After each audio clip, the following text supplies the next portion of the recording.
beloved viewers, welcome to this English news edition. Here are the top stories.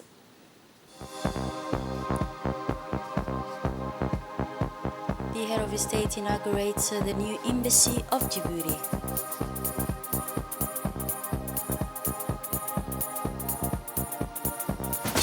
And on the international scenes, global warming sounds air quality alarms and calls for global action. Those were the headlines. Thanks for joining us in our newsroom.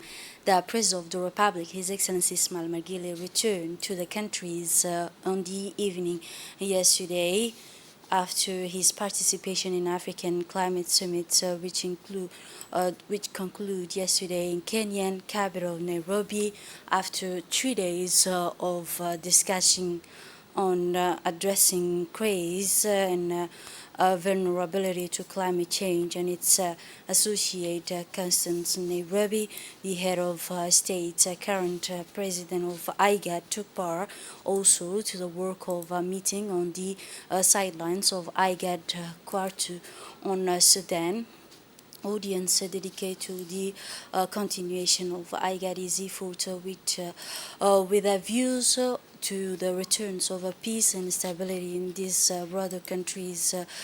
President Gile, in a speech made at the platform on this meeting, declined for Sudan the outline of a crisis exit plan.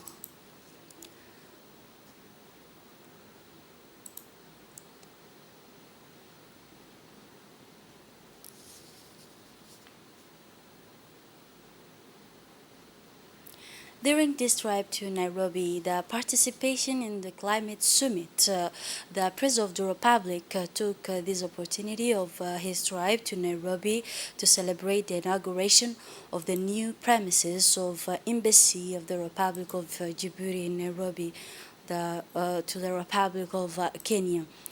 This important milestone demonstrates the continued commitment of Republic of Djibouti toward its neighbors, Kenya, as well as President's desire to strengthen diplomatic ties and deepen cooperation between the two countries.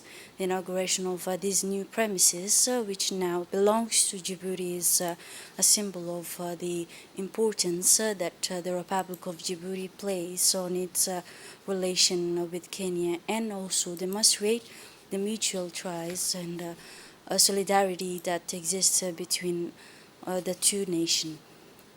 These modern premises will provide an environment conducive to exchange, diplomacy, trade, and negotiation, but also promotion of culture and values from Djibouti to Kenya. Furthermore, it is also demonstrate its commitment to activate diplomacy and his desire to strengthen Djibouti's presence on the international scenes.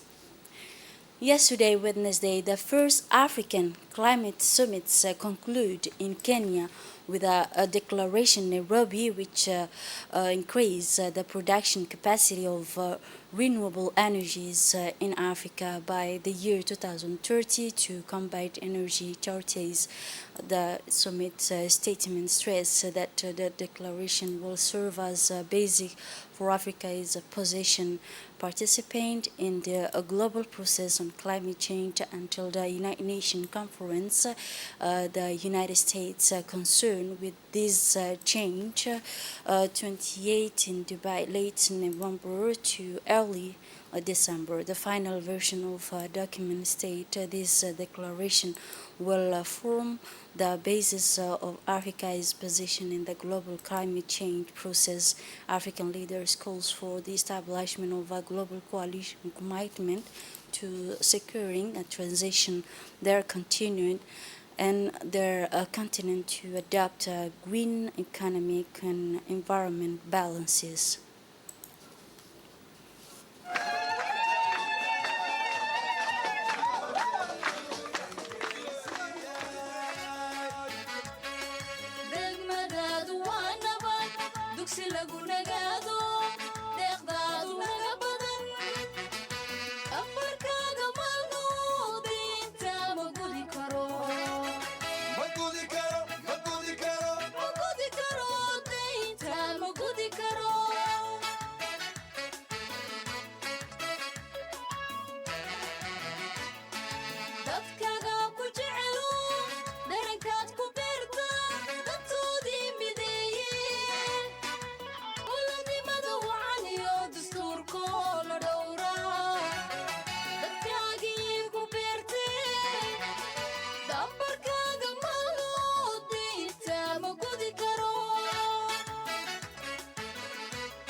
Within the framework of this news magazine that we present to you during the bulletin, so we have prepared for you today's report highlight wind energy in the epic energy transitions of Djibouti, a central actor's emergency, the electricity from Djibouti country, its decisive roles in the creation of Gubayt wind farm, a project historic for the countries, cannot be underlined and underestimated.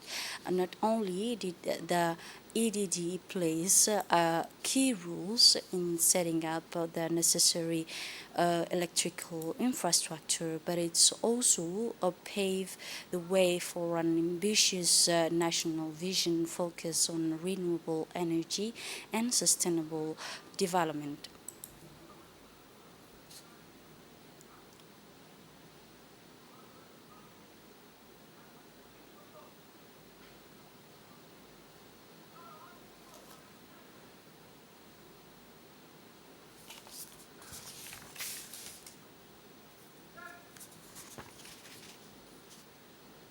Following the large-scale meeting that the Prime Minister Abdul Qadir Kamil Mohammed held out for the beautification of the city of Djibouti and the region of the interior, with a particular emphasis on the planting of trees on the main arteries, the Minister of Agriculture Mohammed Ahmed Awale held a press briefing to raise awareness among the stakeholders in order to accelerate the establishment of trees in the city of Djibouti and the interior region. Following the meeting held by His Excellency the Prime Minister regarding to this project, Djibouti City and interior region, the Minister of Agriculture, Water and Fisheries held the press conference in which he discussed the measure taken to launch this project. This second magazine, Environmental Protection, is a challenge for the African continent, but also for the Republic of Djibouti.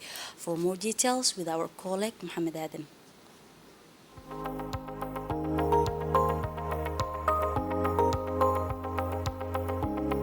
Djibouti is not spared by this phenomenon, which manifests itself in recurrent severe drought that destroys biodiversity and decimates livestock. In the face of this tragedy, the nomads have no alternative but to flee. But what gives hope in the midst of these climate problems is to see, under the impetus of EVA, Djibouti civil society, determined to fight alongside the government in line with the Djibouti Visions 2035 of His Excellency Ismail Omar Guelleh to find solutions to this climate phenomena, which according to scientific forecasts are likely to worsen in the future. The first African Climate Summit held in Nairobi, Kenya from September 4 to 6, 2023 clearly illustrates the urgent need for Africa to play a significant role in finding solutions to climate change and to move away from its role as victim. The President of the Republic, His Excellency Ismail Omar Guelleh, took part in this African Climate Summit at the head of a strong delegation including the Minister of Environment and Sustainable Development, Mohamed Abdul Qadir Musa Helem. Djibouti has successfully met many challenges in the fight against climate change, particularly in the area of transitions to renewable energies. This renewable energy project is part of the 2035 vision to make Djibouti the first African country to use 100 green energy by 2035. However, civil society wants to play an important role in the fight against climate change, which is why the 11th editions of the Adailu Interregional Friendship Tournament organized by EVA from August 15 to 19 was not limited to sporting and socio-cultural events, but was also rich in associative activities to raise awareness and exchange best practices on environmental protection.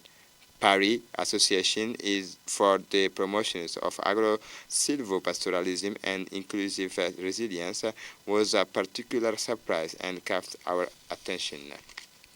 In fact, the PARI Association made a wise choice to kill two birds with one stone by organizing the immersion launch of the Prickly Pear project site and took advantage of the large-scale sporting and socio-cultural event to reach thousands of visitors and development players from our 5 regions beyond the Wirima watershed.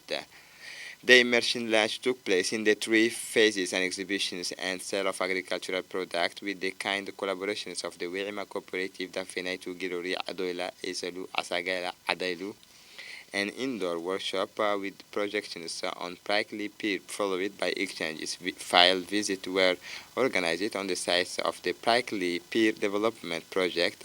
Through this immersion launch of the prickly pear project, the virtues and opportunities offered by this plant were brought to the attentions of participants as follows.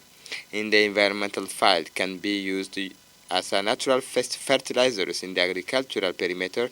In the field of food safety and nutrition, it is rich in vitamin C, fiber, and waters. In the field of cosmetics, it presents entrepreneurial opportunities for the manufacture of soap, shampoos, moisturizing lotions, and oil. Finally, in the field of health, it plays a hypoglycemic role, helping to reduce diabetes and helps the lower bad cholesterol.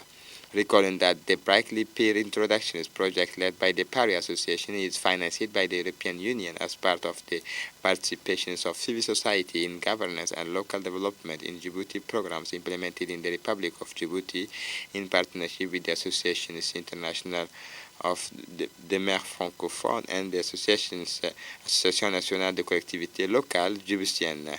At the end of the project launched, which took place in 3 successive immersion phases on the prickly pear, the participants clearly grasped that this plant, while rendering considerable services to the environment, undoubtedly present enormous opportunities to be exploited in the short, medium, long terms to help reduce the rural exodus, improving to be an opportunity for the development of rural entrepreneurship, the creation of income generating and job creation sectors, and an undeniable asset in the fight against unemployment and poverty.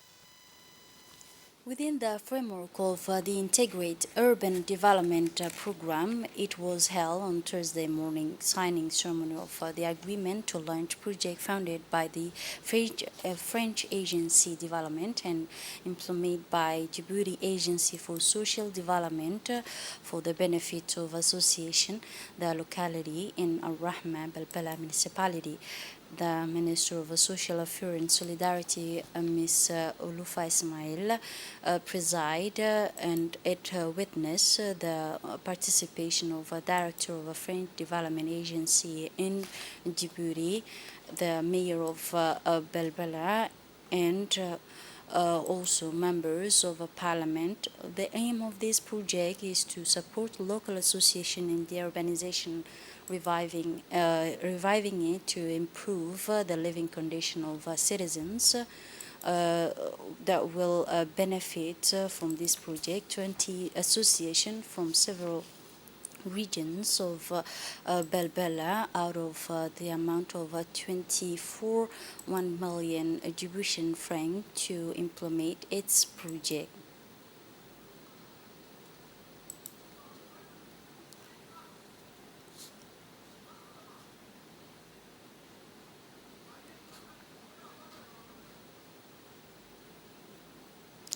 The Minister of Social Affairs and Solidarity, Ms.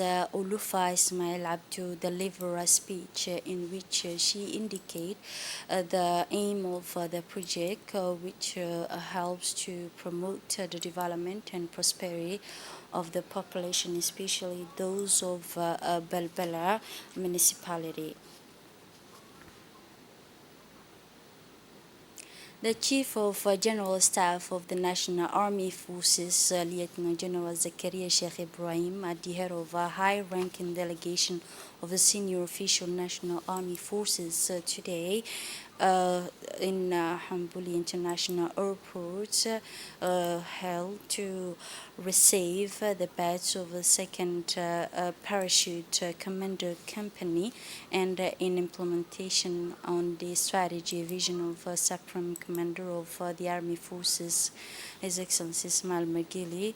the President of the Republic were the Chief of Staff of the Army Forces with the creation of the Paratroop Commando units for the first of its kind. This distinguished unit has been able to benefit from high training level in the Kingdom of Morocco, where they followed the training, which was divided into two stage, commando stage and the sky diving stage, thanks to which they acquire the knowledge necessary to participate in special operation for the Army of National.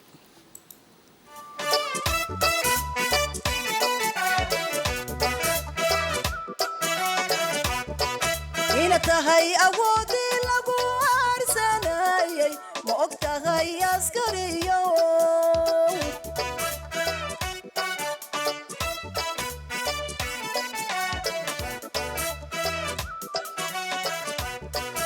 ina tahay awoodii lagu aarsanayay ma og tahay askariyo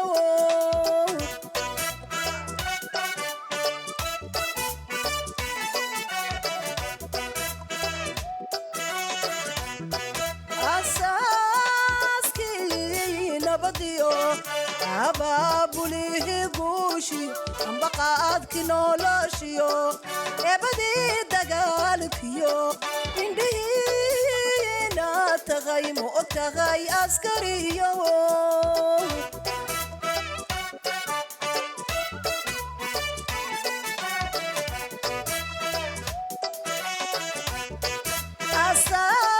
asaaskii nabadiyo abaabulihii The Minister of National Education and Vocational Training launched this last Monday a workshop on the national assignment of the preschools knowledge for students of public and private schools in the Republic of Djibouti.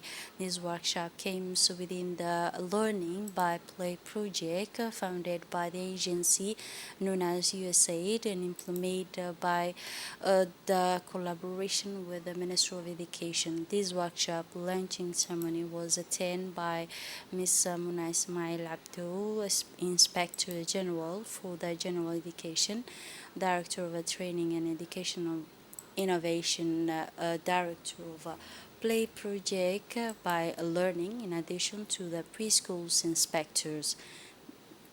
This training provided by the head of evaluations department at the ministry and the kindergarten inspector with the support of a project specialist in the period from 4th to 7th of September. It aims to train the primary schools investigators and assignment tools that will allow representative to be administered.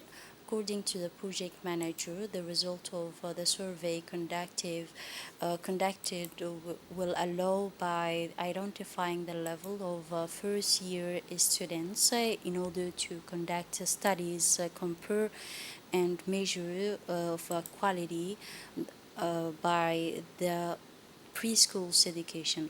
After the data collection stage, which was carried out by all the educational counselor, the basic in the period from the 10th and the 4th September, the next step will be to make the necessary project to train all the supervision of more generally the preschool's promotion required to the education, but also in the teaching learning.